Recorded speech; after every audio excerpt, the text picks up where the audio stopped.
قرآن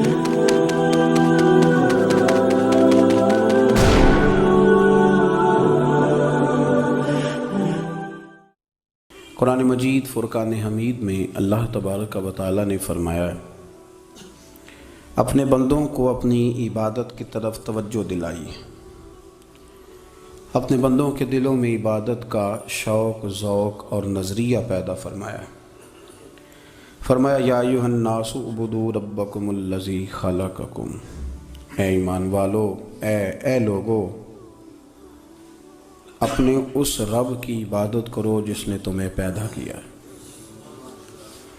والذین من قبلکم، اور ان لوگوں کو بھی پیدا کیا ہے جو تم سے پہلے تھے۔ تمہیں عبادت کا نفع یہ ملے گا لعلکم تتقون، کہ تم پرہیزگار ہو جاؤ گے۔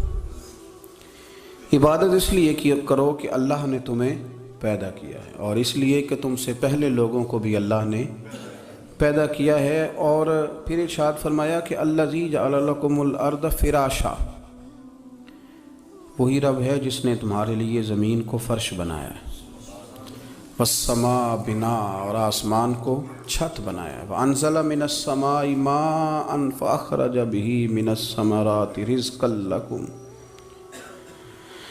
زمین کو فرش بنایا، آسمان کو چھت بنایا، پھر آسمان سے پانی برسایا جس کے ذریعے پھل نکالے، اور وہ بھی کسی اور کے لیے نہیں، رزق لکم، تمہارے رزق کے لیے،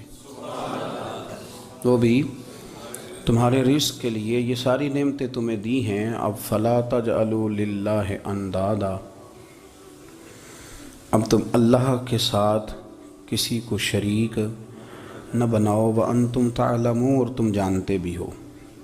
تمہیں خبر بھی، تمہیں پتہ ہے کہ عبادت اللہ کی کرنی چاہیے، تمہیں پتہ ہے کہ نماز پڑھنی چاہیے، تم جانتے ہو کہ نوافل ادا کرنے چاہیے، تمہیں پتہ ہے کہ سجدے آنکھیں بند کر کے جھوٹ کی زندگی جی کے، اپنے ساتھ بددیانتی کر کے، دھوکہ دے کے، اپنے آپ کو دائیں بائیں، اپنے آپ کو کہیں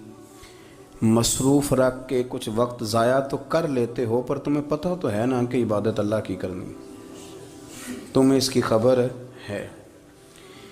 فرمایا اس رب کی، دیکھیں نا، انسان پر اگر کوئی شخص نیکی کر دیتا ہے، احسان کر دیتا ہے، تو انسان اس کے سامنے پھر گردن نہیں اٹھا سکتا، یار یہ میرے مشکل وقت کا دوست ہے، اس نے میرے ساتھ نیکی کی ہے، کبھی بھی گردن نہیں اٹھائے گا، جھکا کے رکھے گا۔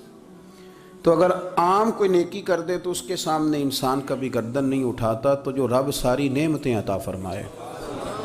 جو کہے کہ تیری تخلیق میں نے کی، تجھ سے پہلوں کو بھی پیدا میں نے کیا، تیرے لیے زمین کا بچھونا بھی میں نے بچھایا، آسمان کی چھت بھی میں نے لگائی، تیرے لیے زمین سے ساری اناج کو، پھل کو، کھیتیوں کو نکالا بھی تیرے لیے، اب تو اس طرح کر کہ تو میری عبادت کر، تو میری بارگاہ میں جھک جا۔ بہت سارے نشے لوگوں کو لگے ہوئے ہوتے ہیں، ہر آدمی کوئی نہ کوئی نشہ کرتا ہے، کوئی دولت کا کرتا ہے، کوئی شہرت کا کرتا ہے، کوئی اپنی تعریف کا نشہ کرتا ہے، دو چار لوگوں سے تعریف سن کے مطمئن ہو جاتا ہے۔ ناراض تو نہیں ہو گیا اس جملے سے آپ؟ کرتے ہیں لوگ دولت کا نشہ بھی، یہ جب نقصان ہوتا ہے تو بندے بیمار نہیں ہو جاتے، پیسے ڈوب جاتے ہیں تو لوگ بیمار نہیں ہو جاتے، تو اس کا مطلب یہ ہوتا ہے کہ نشہ ٹوٹ گیا ہے۔ اب بہک ہوئے ہیں نا تھوڑے سے تو کانپتے ہیں، تڑپتے ہیں، پریشان، نشہ ہی اسی طرح ہی کرتا ہے نا، نہیں ملتا تو پریشان ہوتا ہے۔ یہ سارے نشے ہیں،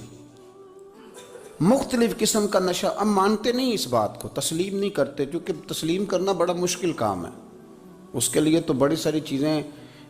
جو ہیں وہ دبوچ کے اور بڑی سارے رستے پھلانگ کے آنا پڑتا ہے، تو بڑا مشکل ہے ماننا، ورنہ کرتے ہیں ہم، ہمارا مزاج ہے۔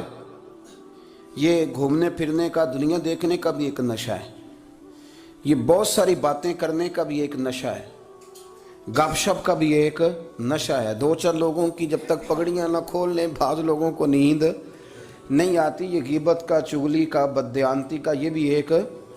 نشہ ہے۔ اس پر ملا رومی رحمۃ اللہ نے بڑا کلام لکھا ہے، وہ کہتے ہیں مانگ کے کھانے کا بھی نشہ ہے، مانگ کے کھانے کا بھی نشہ ہے۔ وہ کہتے ہیں کہ ایک